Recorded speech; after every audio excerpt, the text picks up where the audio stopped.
So maybe you are wondering, how did I powder coat that lettering?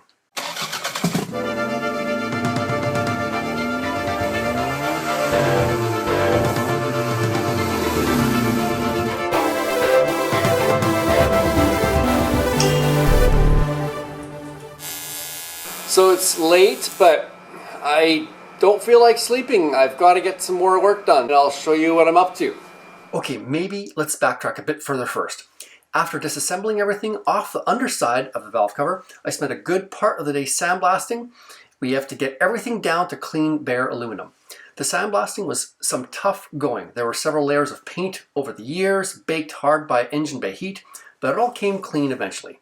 Next thing is to address a few areas of imperfections, like around my custom additional breather bung that I welded in. The cast aluminum of the valve cover is very porous, and you may end up chasing little porous spots endlessly. As long as there are no actual leaks, it can be better to lab metal them than perfect it via welding. You may have seen in my previous videos, a flat screwdriver bit in a drill works great for mixing the high temp lab metal. It should be like a thick syrup when mixed. Apply it liberally to the areas you need. It is somewhat self-leveling and thickens up after about an hour.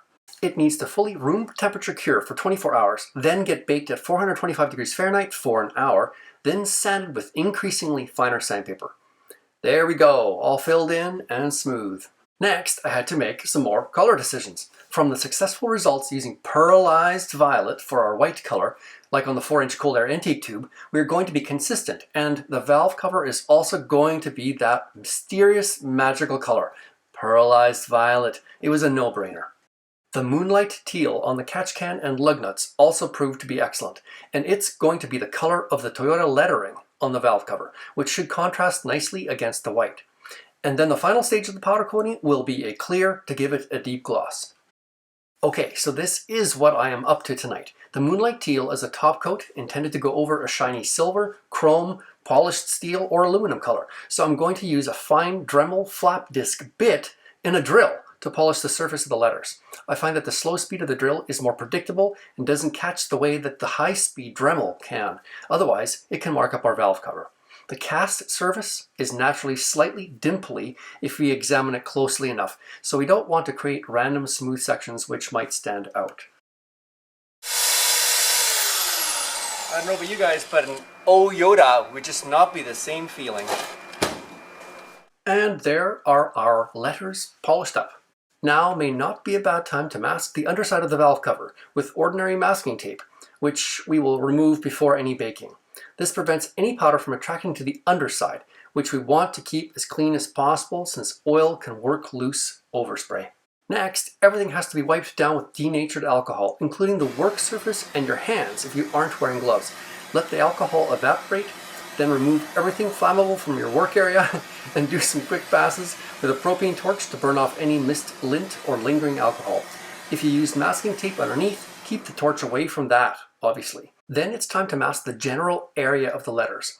Now there are a few ways to tackle the challenge of nicely isolated colored letters. This is one way, which avoids having to mask up each individual letter perfectly, but it does involve a challenging trick, perhaps even nerves of steel. I won't be baking with this plastic mask on, obviously, but I used high temp masking tape for this nevertheless, because it leaves no residue when it's removed, and this is a highly visible area.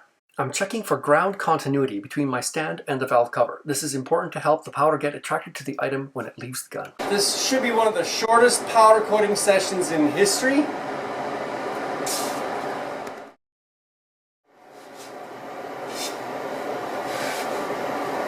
Now these letters need to be fully cured because we don't want any blending or melting together of this moonlight teal area with the white layer that will be applied right over top.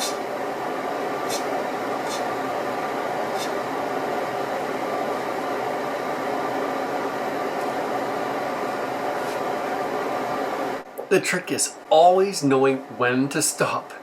Just want it evenly covered and no metal showing through. We also don't want a rectangular texture line around the letters where the masking is. And then the masking is removed and into the oven to bake. Not a lot to see yet. It is starting to turn dark. 273, 263, 275.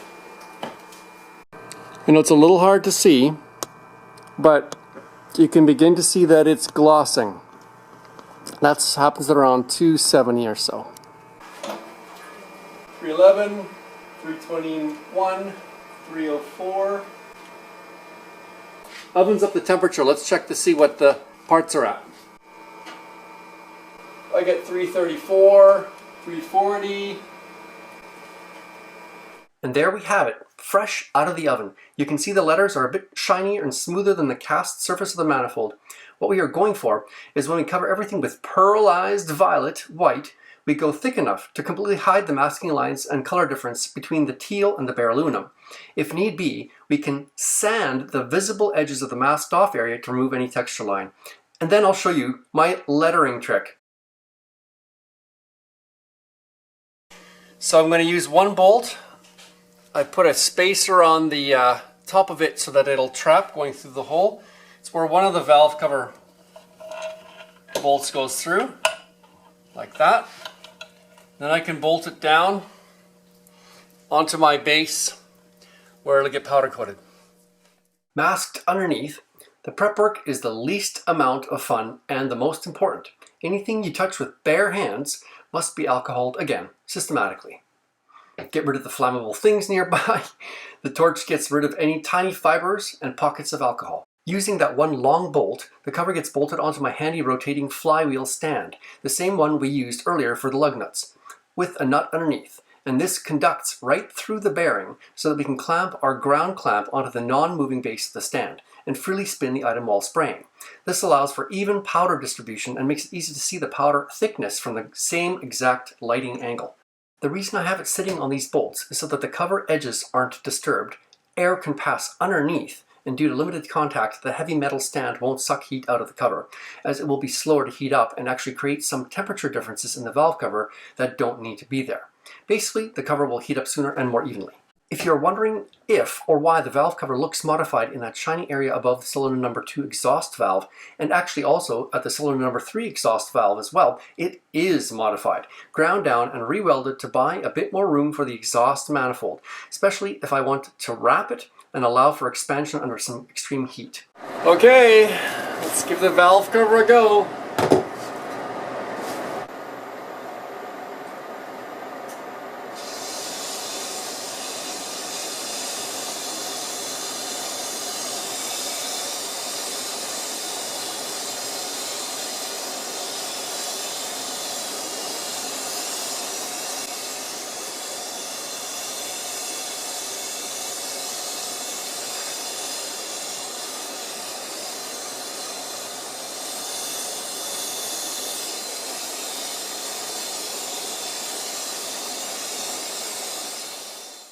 Coverage went very well, attracted very well. My super bright and heavy LED work light will show up anything I missed. Now, we're going to do a crazy trick with this blue lettering, and this is the nerve-wracking part. This is going to just like put my heart rate right through the roof. I am blotting it with a damp finger, wiping and dampening my finger each time on a wet towel. A blotting motion is better than a sweeping motion because a sweeping motion piles up some powder in front of your finger into a clump which can fall onto the cover, and we want to avoid that. Then, as the letter is nearly clean, it can be wiped until spotless.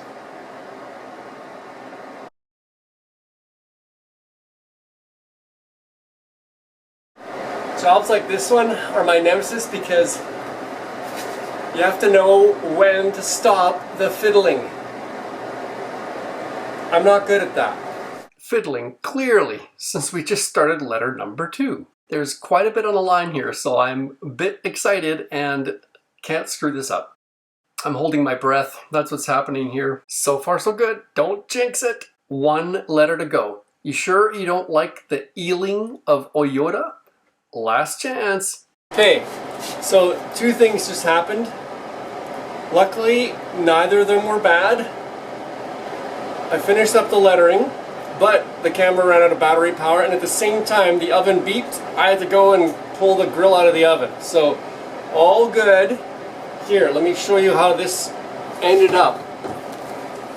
I know you were wondering, perhaps doubting, how crisp the edges were going to be. Don't lie, but I think they are good to go. Hopefully the white around the lettering will all just flow out nice and even and flat when baked.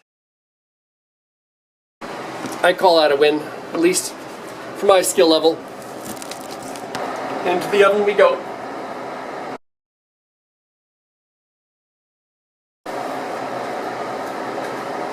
I just remembered we still have all that tape on the bottom. If that goes in the oven like that, it will eventually either catch fire or begin to turn into ash and go all over our white. So, gotta get that off quickly.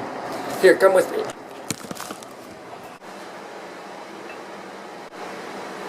Okay, I don't see much choice. I have to unbolt the valve cover. Oh, this is more nerve-wracking stuff.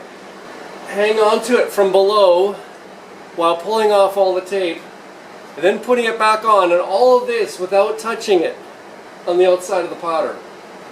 Now, while I'm having a nerd fit about the valve cover, I know what y'all are thinking. Am I ever going to get rid of and replace my ratty kokanee hat that came with a case of beer about 2 decades ago? And what conditions it would take to make that happen. Maybe that's why people keep giving me hats. You can see that some powder did make its way underneath, and the tape did its job. All of this time, from the moment the powder was sprayed, we are susceptible to dust landing somewhere on the surface, so we are tempting fate here. Next time, I would use the expensive high-temp tape to mask underneath the valve cover, considering the way it is mounted. Less hassle and less risky. Live and learn. Quick check on the valve cover. So it's in the 220 to 230 degree range. The oven has definitely reached temperature. 368 and all around. Okay, yes, I know the glass is dirty, but so far so good. Is there gonna be color bleed?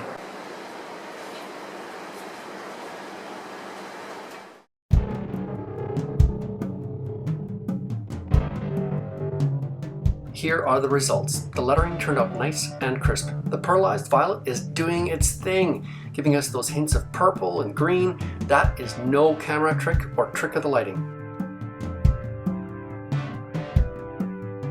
Now, based on the results of going clear over the pearlized violet for the front grille project, we already know that a nice gloss over the valve cover is going to finish it off and pop the colors.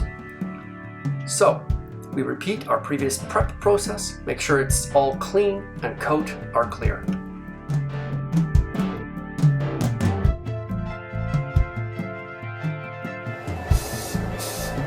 Make sure it's all even.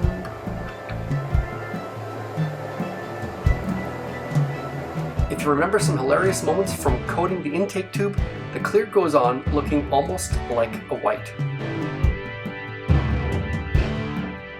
Bake it up, and voila! Gandalf's new valve cover.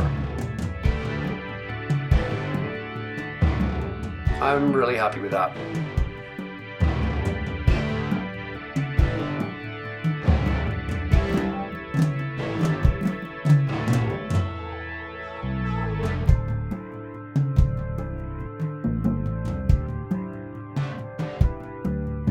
We are getting close to completing the new look in the engine bay. The air-to-water intercooler is next, along with the hot and cold tubing, and then the block itself will get powder coated. There are also some oil pan mods coming that no one else has done as far as I'm aware. Like, subscribe, check back to see how this all turns out. Thanks for watching. Ciao for now.